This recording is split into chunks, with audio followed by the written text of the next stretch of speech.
پارہ 2 سورہ بقرہ آیت نمبر 185 ارشاد ہوتا ہے، ترجمہ کنز الایمان، رمضان کا مہینہ جس میں قرآن اترا، لوگوں کے لیے ہدایت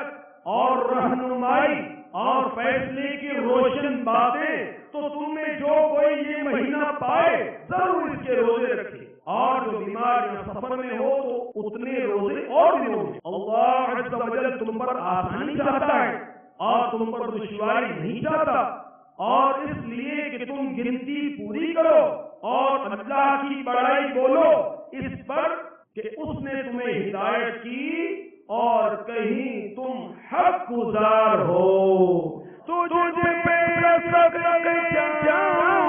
رمضان، تو عظیم شان ہے، تجھ پہ صدقے جاؤ رمضان، تو عظیم شان ہے، تجھ میں نازل کیا قرآن ہے، مرحبا صد مرحبا۔ حضرت سیدنا ابو سعید خدری رضی اللہ تعالی عنہ سے روایت ہے، مکی مدنی سلطان رحمت علیان صلی اللہ تعالی علیہ وآلہ وسلم کا فرمان رحمت نشان، جب ماہ رمضان کی پہلی رات آتی ہے تو آسمان اور جنت کے دروازے کھول دیے جاتے ہیں اور آخر رات تک بند نہیں ہوتے۔ جو کوئی بندہ اس ماہ مبارک کی کسی بھی رات میں نماز پڑھتا ہے تو اللہ عز و جل اس کے ہر سجدے کے عوض سے بدلے میں اس کے لیے 1500 نیکیاں لکھتا ہے، اور اس کے لیے کس کے لیے؟ جو رمضان کی راتوں میں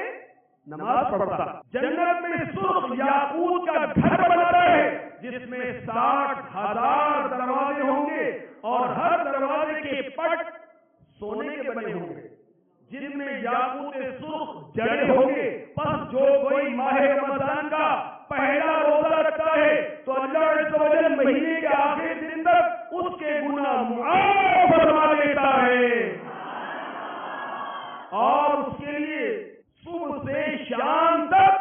70,000 فرشتے دعائے مغفرت کرتے رہتے ہیں۔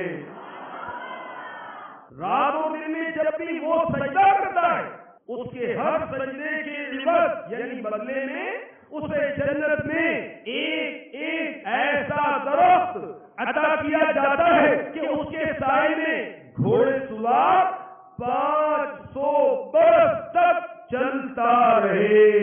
بھائیو کرے گناہوں سے سبھی پڑ گئے دوزخ تالے، پڑ گئے دوزخ تالے، قید میں شیطان ہے، مرحبا صد مرحبا، مرحبا